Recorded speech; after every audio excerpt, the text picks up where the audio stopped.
ವಾಪಸ್ ಬಂದ ನಂತರ ಮತ್ತೆ ಪರಿಶೀಲನೆ ಮಾಡಿ ಸರ್, ನಾನು ಬೇಸಿಕ್ ಆಗಿ ನಮ್ಮ ಪ್ರಾಬ್ಲಮ್ಸ್ ಎಕ್ಸ್ಪ್ಲೇನ್ ಮಾಡಿಬಿಡ್ತೇನೆ ನನ್ನ ಇಲಾಖೆಯಲ್ಲಿ. ಸರ್ ಏನಿದೆ ಸರ್, ರೆಕಾರ್ಡ್ ರೂಮ್ಗಳು ಯಾವುದೂ ವ್ಯವಸ್ಥಿತವಾಗಿ ಇದ್ದಿರಲಿಲ್ಲ. ಸೋಮವಾರ ಜಿಲ್ಲಾಡಳಿತ ಭವನದ ಸರ್ ಎಂ ವಿಶ್ವೇಶ್ವರಯ್ಯ ಸಭಾಂಗಣದಲ್ಲಿ ನಡೆದ ಲೋಕಾಯುಕ್ತದಲ್ಲಿನ ಬಾಕಿ ದೂರು ಪ್ರಕರಣಗಳ ವಿಲೇವಾರಿಗಾಗಿ ವಿಚಾರಣೆ ನಡೆಸಿ ಉಪಲೋಕಾಯುಕ್ತ ನ್ಯಾಯಾಧೀಶರಾದ ಕೆಎನ್ ಫಣೀಂದ್ರ ಅವರು ಮಾತನಾಡಿದ್ದಾರೆ. ಚಿಕ್ಕಬಳ್ಳಾಪುರ ಜಿಲ್ಲೆಗೆ ಸಂಬಂಧಪಟ್ಟಂತೆ ಲೋಕಾಯುಕ್ತ ನ್ಯಾಯಾಲಯದಲ್ಲಿ ದಾಖಲಾಗಿ ತನಿಖೆ ಬಾಕಿ ಇರುವ ಕೆಲವು ದೂರು ಪ್ರಕರಣಗಳ ಕುರಿತು ವಿಚಾರಣೆ ನಡೆಸಿ ಸ್ಥಳದಲ್ಲೇ ದೂರುದಾರರಿಗೆ ನ್ಯಾಯ ಒದಗಿಸುವ ನಿಟ್ಟಿನಲ್ಲಿ ಕ್ರಮ ಕೈಗೊಳ್ಳಲಾಗಿದೆ. ಜಿಲ್ಲೆಯಲ್ಲಿ ಒಟ್ಟು 120 ಪ್ರಕರಣಗಳು ಬಾಕಿ ಇದ್ದು, ಮುಖ್ಯವಾಗಿ ಕಂದಾಯ ಮತ್ತು ಗ್ರಾಮೀಣ ಅಭಿವೃದ್ಧಿ ಹಾಗೂ ಪಂಚಾಯತ್ ರಾಜ್ ಇಲಾಖೆಗಳಿಗೆ ಸಂಬಂಧಪಟ್ಟ ದೂರು ಅರ್ಜಿಗಳೇ ಹೆಚ್ಚಿನ ಸಂಖ್ಯೆಯಲ್ಲಿ ಇದ್ದು, ಅವುಗಳ ತ್ವರಿತ ವಿಲೇವಾರಿಗೆ ಇಂದು ಮತ್ತು ನಾಳೆ ವಿಚಾರಣೆ ನಡೆಸಲಾಗುತ್ತದೆ ಎಂದು ಹೇಳಿದ್ದಾರೆ.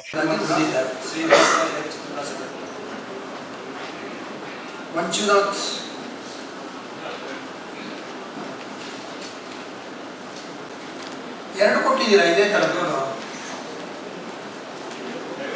ತ್ಯಾಗರಾಜ್ ದೂರು ಇದೆ. ದೂರುದಾರರು ಈ ಪ್ರಕರಣಕ್ಕೆ ಸಂಬಂಧಪಟ್ಟಂತೆ ಒತ್ತುವರಿ ತೆರವು ಮಾಡಿ ಗ್ರಾಮ ಪಂಚಾಯಿತಿಗೆ ಜಮೀನನ್ನು ಮುಕ್ತಾಯಗೊಳಿಸಲು ಕೋರಿದ್ದಾರೆ. ಹಾಜರಿದ್ದ ಶ್ರೀಮತಿ ಭವಾನಿ ಪಂಚಾಯಿತಿ ಡೆವಲಪ್ಮೆಂಟ್ ಆಫೀಸರ ರವರಿಗೆ ಸದರಿ ನಮ್ಮ ಆಫೀಸರ್ ನಾನು 40 ಕಿಲೋಮೀಟರ್ಸ್ ಈ ವೇಳೆ ಕೆಲ ಪ್ರಕರಣಗಳ ವಿಚಾರಣೆಯಲ್ಲಿ ಅಧಿಕಾರಿಗಳು ಮತ್ತು ದೂರುದಾರರು ತಮ್ಮ ತಮ್ಮ ವಿಚಾರಗಳನ್ನು ನ್ಯಾಯಾಧೀಶರಿಗೆ ಮಂಡಿಸುವ ಮೂಲಕ ಗಮನ ಸೆಳೆದರು.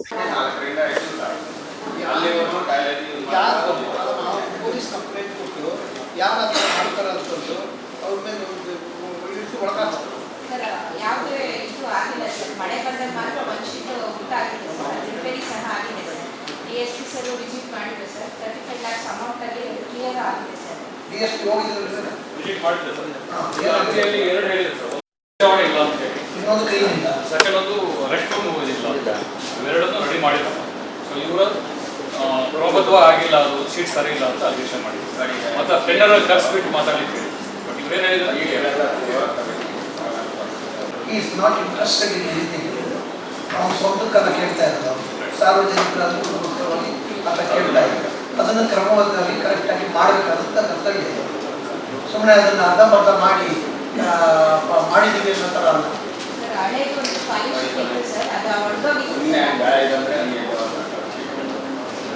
ಆ ಶೀಟ್ ಏನಾದರೂ ಇತ್ತು ಅಂದರೆ ಸುಮಾರು 150 ದಿನ ತಗೊಳ್ಬೇಕು ನಾವು. ಆ ಥರ ಕಾಮಗಾರಿ ಮಾಡ್ತೀವಿ. ಶೀಟ್ ಕ್ಲಿಯರ್ ಆಗಿದೆ ಸರ್. ಫಿಟ್ಟಿಂಗ್ ಮಾಡಿರೋದು ಸರಿ ಇಲ್ಲ ಸರ್. ಸುಮ್ಮನೆ ಗಾಳಿ ಬಂದಿದ್ದಕ್ಕೆ ಅದನ್ನು ಶೀಟ್ ಬಟ್ಟೆ ತಿರುಗಾಳಿ ಬಂದು